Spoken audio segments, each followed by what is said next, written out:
다 함께 성경 봉독하겠습니다. 로마서 8장 15절로 17절 말씀입니다. 너희는 다시 무서워하는 종의 영을 받지 아니하고 양자의 영을 받았으므로 우리가 아빠 아버지라고 부르짖느니라.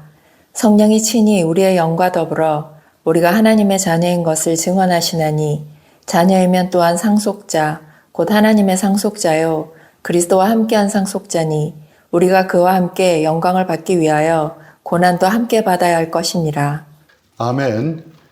오늘은 로마서 강의 29번째 시간입니다. 성령님이 확정시켜 주시는 것들이라는 제목으로 말씀을 나누겠습니다.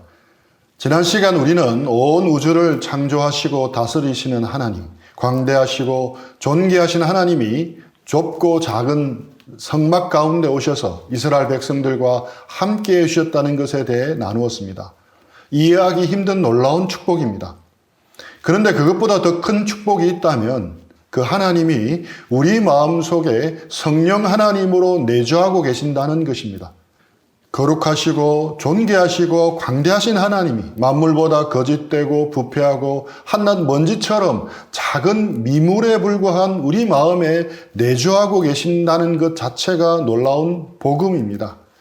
그렇다면 우리가 우리 속에 내주하시는 성령님의 인도를 받을 때 우리에게 어떤 일이 일어나겠습니까? 15절 말씀입니다.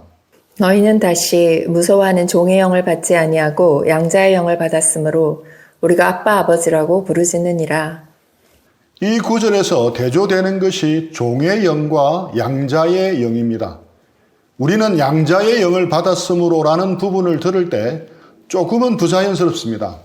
하지만 로마서를 받아 읽는 로마에 사는 사람들에게 입양은 하나의 문화였습니다. 당시 사람들은 마음에 꼭 드는 사람을 만나면 그를 자신의 호적에 올려 자신이 가진 모든 권한을 물려주곤 했습니다. 친자식에게만 물려주는 우리나라와는 완전히 다릅니다. 아들보다는 오히려 자신의 모든 명예와 재산을 지킬 수 있는 뛰어난 사람에게 물려주었습니다. 그래서 당시 사람들은 입양에 대해 아주 잘 알고 있었습니다. 예수님 당시 로마를 다스리던 황제였던 아우구스투스는 왕의 아들이 아니었는데 어떻게 황제가 되었습니까? 바로 입양을 통해서입니다. 그는 로마 제국을 세운 율리우스 카이사르의 친아들이 아니었습니다. 카이사르가 아우구스투스를 입양하여 아들로 삼은 것입니다. 이런 문화적인 배경을 가지고 로마서를 읽어 나가야 하는데 이런 상황적 배경 속에서 사도 바울은 우리가 양자의 영을 받았다라고 말하고 있습니다. 즉 양자는 아들이 되었다는 것을 의미합니다. 다시 말하면 종의 영과 양자의 영을 대조하는 것은 종과 아들을 대조하는 것과 같은 의미입니다. 이 구절에서 말하는 종과 아들과의 차이는 무엇입니까? 가장 큰 차이는 동기의 차이입니다. 종이 가진 주된 동기는 두려움입니다. 너희는 다시니 무서워하는 종의 영을 받지 아니하고 종은 기본적으로 무서워합니다. 반면에 아들이 가진 주된 동기는 무엇입니까? 우리가 아빠 아버지라고 부르짖느니라. 바로 아버지와의 친밀함입니다. 두려움과 친밀함의 차이입니다. 즉 우리 속에 성령께서 오셔서 하시는 일은 이제는 종으로 살지 않고 아들로 살도록 하신 것입니다. 성경에서 말하는 종은 노예라고 표현하면 더 정확합니다. 성경에 기록된 로마 시대에 노예는 어떤 존재였습니까? 노예는 사람이 아니었습니다. 물건이었습니다. 로마법에서는 노예는 사람이 아니라 재산으로 간주되었습니다. 사람으로 인정하지 않았기에 노예가 죽었다고 장례식을 치러주지도 않았습니다. 물건처럼 취급하였기에 사고 팔 수 있었고 주인은 노예를 학대하거나 강간하거나 죽일 수도 있었습니다. 노예는 산업 생산을 위하여 쓰이는 기계였고 따라서 고장나면 조금도 아쉬워하지 않고 죽여버렸습니다. 어떤 법적 보호도 받지를 못하였습니다. 마치 우리가 가전제품을 망가뜨리거나 쓸모가 없다고 폐기한다고 해서 법적 제재를 받지 않는 것과 동일했습니다. 이런 당시의 사회적 배경을 염두에 둔다면 무서워하는 종의 영이 어떤 의미인지도 쉽게 이해할 수 있습니다. 노예는 일을 제대로 하지 못하면 매질을 당하고 학대를 당합니다. 심지어는 죽을 수 있기 때문에 노예는 항상 주인을 무서워할 수밖에 없었습니다. 그런데 우리 속에 있는 내주하시는 성령님은 우리가 다시는 무서워하는 종으로 살지 않게 하십니다. 도리어 하나님의 사랑받는 자녀로 살도록 도와주십니다. 데이비드 시멘즈 선교사가 네바다스라는 인도 형제와 다소 재미있는 실험을 하였습니다. 네바다스 형제는 지나친 완벽주의에 사로잡혀 있었고 노예의 근성, 열등감에 시달리고 있었는데 선교사는 권면을 했습니다. 우리가 이제 간단한 연극을 한번 해봅시다. 자, 형제는 우리 집의 종이고 나는 아들이라고 생각해 봅시다. 그리고 아침부터 잘 때까지 하루 동안만 형제는 종의 신분으로 살고 나는 아들의 신분으로 살아봅시다. 그러고 나서 그 경험을 통해 느끼는 점들을 마지막에 서로 한번 정리해 봅시다 라고 실험적인 연극을 시작했습니다. 연극이었지만 점점 그 일에 몰두하게 되었습니다. 한 사람은 종의 자리에서 모든 것을 종처럼 생각하고 행동했습니다. 한 사람은 아들로서 모든 것을 아들처럼 생각하고 행동했습니다. 그 역할극 이후에 이들은 배운 교훈들을 정리해 보았습니다. 가장 큰 차이는 존재에 대한 기초였습니다. 종의 가치는 전적으로 자신이 이루어낸 일에 있습니다. 하지만 자녀의 존재 가치는 전적으로 신분에 있습니다. 종은 일 솜씨 때문에 받아들여지지만 자녀는 관계 때문에 받아들여집니다. 하루를 마칠 때 종은 자기의 일로 가치를 입증해 보일 확신이 들 때만 마음이 편합니다. 하지만 자녀는 하루 종일 안전합니다. 자기가 하는 일의 결과에 따라 자신의 신분이 변하지 않는다는 것을 압니다. 자녀는 실수를 하게 되면 부모를 속상하게 해드렸다는 것 때문에 마음이 혹 아플 수는 있습니다. 꾸중을 듣고 훈계받을 수도 있습니다. 하지만 버림을 받을까 두려워하지는 않습니다. 자녀는 가족의 일원이고 사랑을 받는 존재이기에 근본적으로 당당합니다. 이루어낸 일의 결과가 어떠하냐에 따라 신분이 조금도 바뀌지 않습니다. 초등학교 2학년인 효림이가 받아쓰기 시험에 실수를 연거푸했다 하더라도 최영재님 부부가 사랑하는 딸이라는 신분에는 아무런 영향을 미치지 못합니다. 하지만 종은 그렇지 않습니다. 종은 일을 잘못하면 자리가 위태로워질 수 있어 두렵습니다. 그래서 종은 주인의 눈치를 보느라 늘 염려하고 기본적으로 불안합니다. 하지만 자녀는 부모의 사랑 속에서 쉼을 누립니다. 여러분은 어떻습니까? 하나님 안에서 종처럼 살고 있습니까? 아니면 하나님 안에서 자녀로 아들, 딸로서 살고 있습니까? 우리 속에 계신 성령님은 우리가 종처럼 살지 않고 아들로서 살아가게 역사하십니다. 성령님께서는 하나님과 친밀한 관계 속으로 사랑받는 자녀의 자리로 이끄십니다. 우리가 살고 있는 자본주의 사회에서는 철저히 서열화시킵니다. 우리가 이루어낸 결과물에 따라 서열화됩니다. 우리가 할 수 있는 능력에 따라 철저히 서열화됩니다. 결과물과 능력치에 따라 냉정하게 우리의 존재 가치가 매겨집니다. 연봉, 사는 아파트, 타고 다니는 자동차 등으로 그 가치를 결정해버립니다. 그러니 점점 경쟁사회로 치닫게 되는 것입니다. 이렇게 경쟁사회가 되면 항상 루저가 생깁니다. 아웃사이더가 생깁니다. 이렇게 말할 수 있습니다. 열심히 노력해서 루저나 아웃사이더가 안 되면 되지 않겠습니까? 과연 그렇겠습니까? 위너들, 인사들만 모이면 그런 문제가 없어지겠습니까? 만약 그렇다면 고등학교 때 내노라는 학생들만 가는 서울대 학생들은 모두 대단히 행복해야 합니다. 하지만 실상은 그렇지 못합니다. 그곳에 가면 그곳 사람들과 경쟁하기 때문입니다. 서울대에서 사역하시는 간사님의 이야기를 들으니까 서울대 학생들 가운데 자존감이 낮고 열등감 가운데 힘들어하는 사람들이 유난히 많다고 합니다.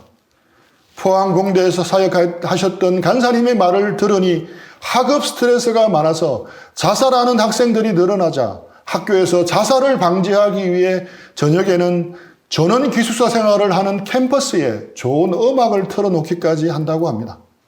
그런데 성령님은 다릅니다. 성령님은 세상이 매기는 잔인한 가치를 거스릅니다.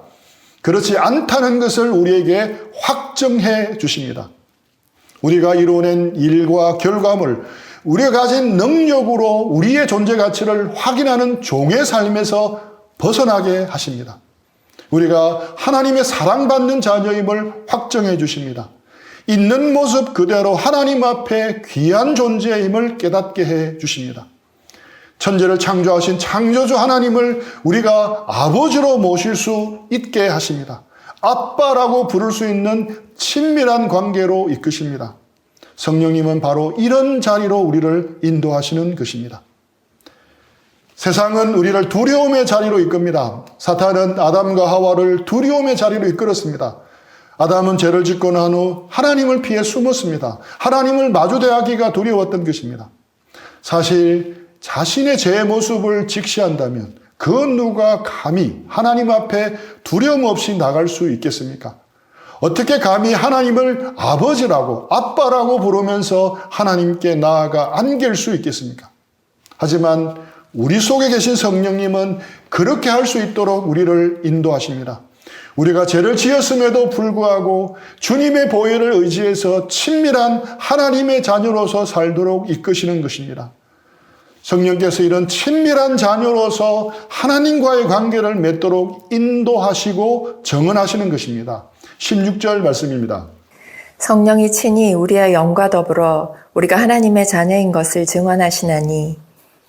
우리 속에 계신 성령님은 예수님의 십자가를 바라보게 하십니다.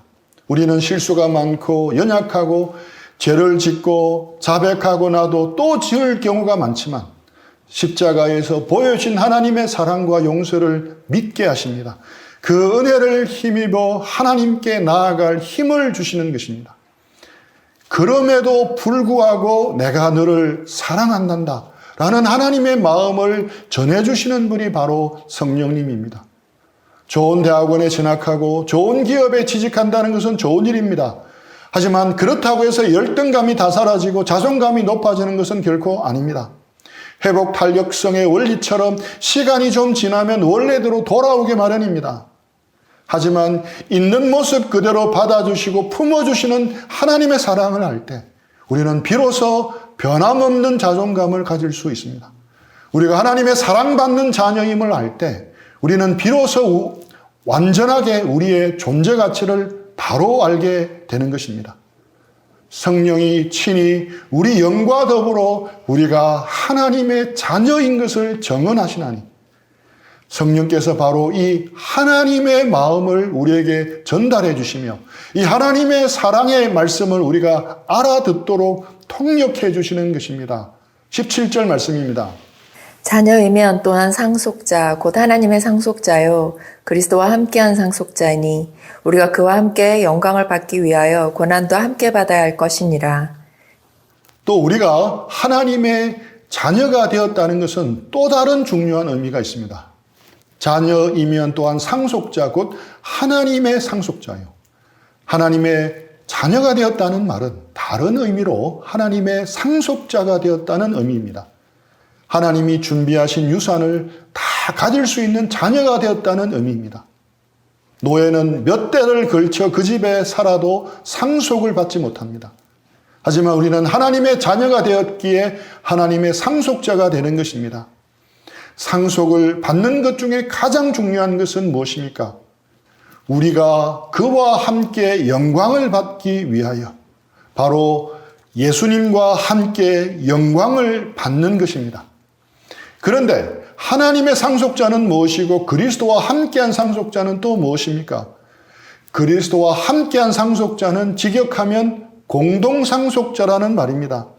그리스도와 함께한 공동상속자라는 말에는 굉장한 의미가 있습니다. 예수 그리스도에게 주신 모든 것을 똑같이 누릴 수 있는 상속자로 하나님이 우리를 삼으셨다는 뜻입니다. 이것은 놀라운 일입니다. 장차 우리가 부활하는 이유 또한 우리가 그리스도와 함께한 상속자이기 때문입니다. 우리가 천국에 가서 어떤 복을 받을지 알 수는 없지만 조금 짐작은 할 수 있습니다. 왜냐하면 하나님이 그리스도에게 주신 복을 살펴보면 되기 때문입니다. 우리는 그리스도가 받은 영광과 복을 그대로 받을 공동상속자라는 사실을 굳게 믿으시기 바랍니다. 그런데 여기에는 조건이 붙습니다. 그 조건이 무엇입니까? 17절입니다. 자녀이면 또한 상속자 곧 하나님의 상속자요 그리스도와 함께한 상속자니 우리가 그와 함께 영광을 받기 위하여 고난도 함께 받아야 할 것이니라. 바로 함께 고난받는 것입니다. 예수님이 먼저 고난받으시고 영광에 들어가신 것처럼 우리도 같은 고난의 터널을 통과해야 하는 것입니다. 공동상속자 된 우리도 고난을 먼저 받아야 영광으로 들어갑니다. 왜 그렇습니까? 성령님의 인도하심을 받는 삶은 이 세상이 원하는 것과 정반대 방향이기 때문입니다. 세상은 죄의 조정을 받고 있는 육신이 지배하는 세계입니다. 그러므로 성령을 따라 살아갈 때 어쩔 수 없이 그들과 부딪히게 되어 있습니다. 그리스도 안에서 경건하게 살고자 하면 박해를 받게 마련입니다. 오히려 내가 세상에서 아무런 저항 없이 잘 살고 있다면 자신의 삶을 한번 돌아볼 필요가 있습니다. 육신을 따르는 신앙의 대표적인 예가 번영신학입니다. 번영신학이 무엇입니까? 하나님을 잘 믿고 잘 따르고 잘 섬기기만 하면 형통하여 모든 것이 잘 풀린다는 주장입니다. 누구든지 예수님을 진정으로 따르기만 하면 모든 문제가 사라질 것이라고 외칩니다. 그 결과 많은 사람이 주님을 섬기고 헌신하면 하나님이 만사형통하게 해주실 것이라고 기대감을 가지고 교회를 섬깁니다. 성경에서는 분명 먼저 고난을 받아야 한다고 말씀하지만 번영신학에서는 이 부분을 이미 삭제해버렸습니다. 그렇다면 왜 고난이 옵니까? 번영신학에서 말하는 이유는 간단합니다. 믿음과 헌신이 부족해서 고난이 찾아왔다라고 말합니다. 교회를 열심히 섬기지 않아서 생긴 것이라고 말합니다. 그래서 사람들은 고난에서 벗어나려고 혹은 미리 그 고난을 예방하고자 날마다 마음을 졸이며 열심히 신앙생활을 하고 헌신을 합니다. 이 번영신앙이 가진 뚜렷한 문제는 고난에 대해서 온전히 설명할 수 없다는 것입니다. 번영신학을 가지면 인생이 잘 풀릴 때만 찬양하고 간증할 수 있습니다. 하지만 인생이 잘 풀릴 때만 있습니까? 그렇지 않습니다. 원하는 대학에 떨어지고 오랫동안 취업이 잘 안 되고 원치 않은 병에 덫에 걸려 건강이 힘들어지고 자녀들이 말썽을 피우고 등등 여러 고난이 겹쳐서 올 때가 있습니다. 제가 살아보니 인생은 원래 그런 것입니다. 이런 힘든 문제들이 몰려올 때 우리 속에서 음성이 들려옵니다. 네가 정말 하나님의 사랑받는 자녀라면 이런 결코 너에게 일어날 수 없어. 네가 무슨 얼어 죽을 하나님의 자녀니? 이럴 때 우리는 다른 사람과 비교하게 됩니다. 세상에서 잘 나가고 성공한 사람들과 비교하면서 스스로 초라하게 여깁니다. 그들 앞에 기가 죽어 위축됩니다. 예수님을 믿는다고 하면서도 어깨를 축 늘어뜨린 채 살아가는 것입니다. 이렇게 번영신학에 길들여지면 고난을 만나면 먼저 자신에 대해 실망을 합니다. 자신이 헌신이 부족해서 그렇다고 탓합니다. 혹은 과거에 잘못한 것을 떠올리며 죄의식에 사로잡힙니다. 또 어떤 사람들은 하나님께 실망하고 원망합니다. 원하는 대로 기도한 대로 일이 잘 안 풀리고 고난이 밀려오고 일이 꼬이기만 하면 하나님께 실망하고 하나님을 원망하기도 합니다. 내가 하나님을 위해서 이렇게 헌신했는데 어떻게 하나님이 이러실 수 있는지 서운한 마음을 품은 채 하루하루를 힘겹게 살아갑니다. 더 나아가서는 사랑의 하나님에 대한 회의를 품게 되고 하나님과 거리를 두기 시작하다가 신앙을 떠나기도 합니다. 이것이 번영신학이 가진 가장 큰 문제점입니다. 성경은 무엇이라고 말씀합니까? 우리가 그와 함께 영광을 받기 위하여 고난도 함께 받아야 할 것이니라. 우리는 그와 함께 영광을 받기 위하여 함께 고난을 받아야 합니다. 고난은 하나님이 우리를 돌보시지 않기 때문에 생기는 것이 결코 아닙니다. 오히려 고난은 우리가 하나님의 자녀이기 때문에 겪는 것입니다. 그것을 로마서 8장에서 바울은 증명하고 있습니다. 또 고난은 의미 없는 것이 아닙니다. 고난은 앞으로 영광을 바라보며 그분을 닮아가게 만드는 하나님의 방법입니다. 우리는 고난의 신학을 회복해야 합니다. 번영신학은 좋은 대학에 입학할 때만 하나님을 간증할 수 있습니다. 번영신학은 잘 나가는 기업에 취직하고 고시에 패스를 하고 승진을 형통하게 해야만 하나님을 간증할 수 있습니다. 병이 낫고 문제가 극적으로 해결되고 잘 풀릴 때만 하나님을 자랑할 수 있습니다. 주님께 드렸는데 주님께서 풍성하게 몇 배로 채워주실 때만 하나님을 자랑할 수 있습니다. 이런 식의 신앙은 굳이 기독교 신앙이 아니라도 너무도 흔합니다. 절에 다니는 사람들은 부처님의 공덕이라고 자랑할 것이고 이슬람 신자들은 알라의 은총이라고 할 것입니다. 하지만 성경에서 말하는 기독교 신앙은 결코 그렇지 않습니다. 달라야 합니다. 세상 사람들은 실패하더라도 믿는 우리는 성공한다는 식은 결코 참 기독교 신앙이 아닙니다. 우리는 소원대로 기도한 대로 형통하게 잘 나갈 때 어떻게 해야 합니까? 하나님의 은혜임을 고백하고 기뻐하며 감사하며 찬양해야 합니다. 그렇다면 좌절하고 실패할 때는 어떻게 해야 합니까? 그때도 하나님의 은혜를 기억하며 넉넉함으로 이겨내고 감사함으로 하나님 앞에 살아가야 합니다. 어려움 속에서 잠시 요동할 수는 있지만 이내 평안을 회복해야 합니다. 이것이 진정한 기독교 신앙입니다. 취업에 계속 떨어지고 시험에 낙방하더라도 하나님 앞에 나아가 무릎 꿇고 엎드릴 때 새 힘을 주시는 하나님 때문에 하나님을 자랑할 수 있습니다. 병이 속히 회복되지 않고 문제는 해결될 기미가 보이지 않더라도 그런 가운데 함께 하시는 하나님을 자랑할 수 있습니다. 주님께 드려서 풍성하게 채워주시기는커녕 경제적으로 어려워지고 힘들어져도 영원한 나라에서 확실한 보상을 해주실 하나님을 자랑할 수 있습니다. 정말 참 기독교인은 이런 믿음의 비밀을 가진 사람들입니다. 경제적으로 쪼들리고 힘들어도 감사하며 자족하는 사람. 경제적으로 잘 풀리면 좋겠지만 그렇지 못하더라도 좋은 아파트, 좋은 차 안 타고 다니더라도 명품을 가지지 못하더라도 그래도 행복하게 살아가는 사람. 세상의 가치와는 다르게 살더라도 기죽지 않고 당당하게 살아가는 사람. 어려운 중에도 더 어려운 사람들을 돌보며 나누는 넉넉한 마음을 가진 사람. 최선을 다해 시험을 준비했지만 시험에 낙방을 해도 그래도 하나님을 바라보며 넉넉함으로 다시 일어설 수 있는 사람. 이런 사람이 진정한 기독교인이며 그리스도의 제자이며 세상은 이런 믿음의 비밀을 가진 사람을 보고 싶어 합니다. 이런 기독교인들이 많아질 때 교회는 다시 진정한 힘을 가지기 시작한다고 생각합니다. 그런데 이런 삶은 우리의 노력과 의지로만 살아낼 수 없습니다. 이런 삶을 살아내게 하시는 분은 바로 우리 속에 계신 성령님이십니다. 우리의 힘으로는 이런 삶을 살 수 없지만 우리 속에 계신 성령님은 우리가 이런 삶을 살아내도록 인도하십니다. 성령님은 우리에게 다가오셔서 조용히 말씀하십니다. 세상이 매겨주는 가치가 아니라 진정한 우리의 가치를 확인시켜 주십니다. 너는 내 사랑하는 아들이야. 내가 너를 기뻐한다. 너는 나의 상속자야. 나의 사랑하는 아들 예수 그리스도와 함께하는 공동상속자라고. 독일의 싱어송라이터이자 대학 교수인 만프레드 지발트의 시를 하나 소개합니다.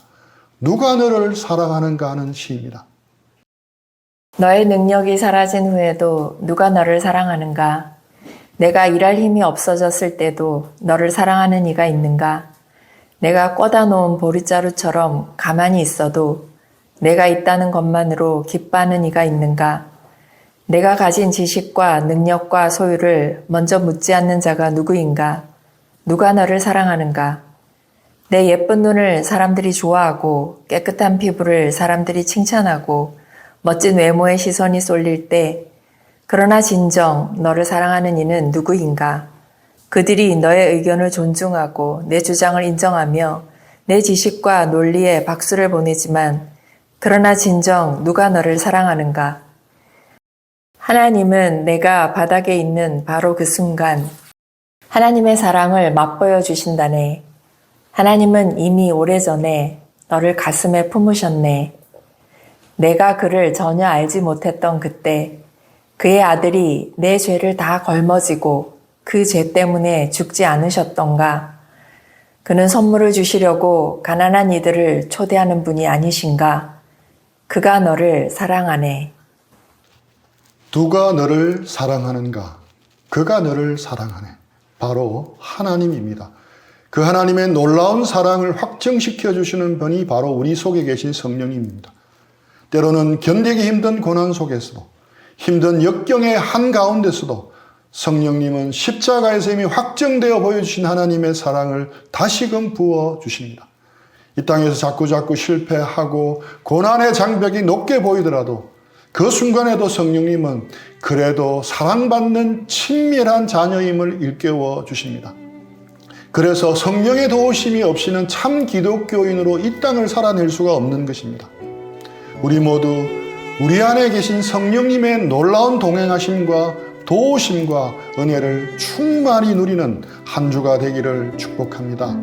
우리 들은 말씀 생각하면서 잠시 기도하고 적용하는 시간들 가지겠습니다.